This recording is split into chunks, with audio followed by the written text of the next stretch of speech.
2022 विधानसभा चुनाव के वक्त अपर्णा यादव ने बीजेपी का दामन थामा था, लेकिन तब से लेकर अब तक अपर्णा को कोई बड़ी जिम्मेदारी नहीं मिली। स्टार प्रचारक की भूमिका तो मिल जाती है, लेकिन चुनाव लड़ने की भूमिका अभी उनकी साफ होती नजर नहीं आई।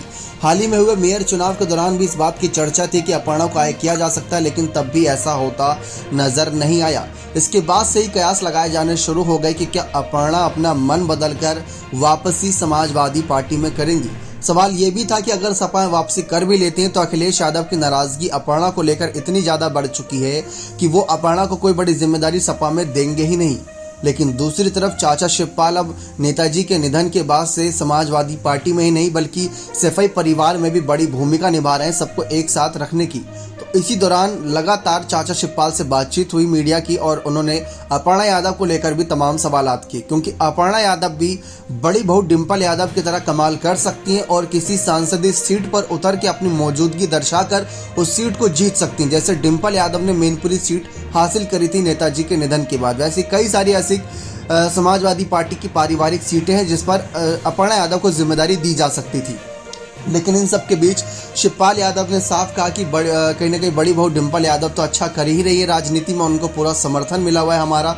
लेकिन बात जब अपर्णा की आई तो उन्होंने कहा कि वो बीजेपी में गई तो मैंने उनको पहले भी समझाया था कि बीजेपी में ना जाए, जबकि अपर्णा यादव ने यह कहा था कि अगर चाचा शिवपाल कहेंगे तो मैं उनकी बात मान लूंगी। लेकिन चाचा शिवपाल ने उन्हें समझाया था कि बीजेपी में ना जाए, क्योंकि बीजेपी सिर्फ अपना काम निकलवाना जानती है। उनका एक बार काम निकल जाता है उसके बाद यूज्ड एंड थ्रो कर देती है। तो वही बात चाचा शिवपाल ने अपर्णा यादव को समझाई थी, लेकिन अपर्णा फिर भी बीजेपी में गई। और आज के समय में देखा जाए 2022 के विधानसभा चुनाव के वक्त अपर्णा यादव का खूब जमकर प्रचार प्रसार में फायदा उठाया बीजेपी ने। उसके बाद उन्हें कोई टिकट नहीं दी। बीजेपी यही कह रही है कि सही समय आने पर टिकट दी जाएगी। 2022 के चुनाव से पहले अपर्णा गई तो इस उम्मीद में ही गई थी कि उनको टिकट मिलेगी। फिर मेयर चुनाव में उनको उम्मीद थी, फिर इसके बाद लोकसभा चुनाव में उम्मीद थी, जहां से अभी तक कोई खबर सामने नहीं आई। अब जो बचा चुनाव है वो है 2027 का विधानसभा चुनाव। लेकिन आप ये भी बात गौर करें कि 2024 के चुनाव के बाद कई सारी विधानसभा सीटें भी खाली होंगी, क्योंकि अखिलेश यादव हो गए, चाचा शिवपाल हो गए, ऐसे बड़े नेता सांसदीय चुनाव ना सिर्फ लड़ेंगे बल्कि जीत भी हासिल करेंगे और फिर ये विधानसभा सीट जरूर खाली होगी। तो वहां पर उपचुनाव की स्थिति बनेगी जहां पर अपर्णा को आजमाया जा सकता है। लेकिन बात आती है कि बीजेपी उनको किस जिम्मेदारी के नजरिए से देख रही है। चाचा शिवपाल ने साफ कहा था कि घर की बहू है, सुख दुख में साथ रहती है, लेकिन जब बात आती है पार्टी की या राजनीति की तो इसमें उनका पर्सनल फैसला है।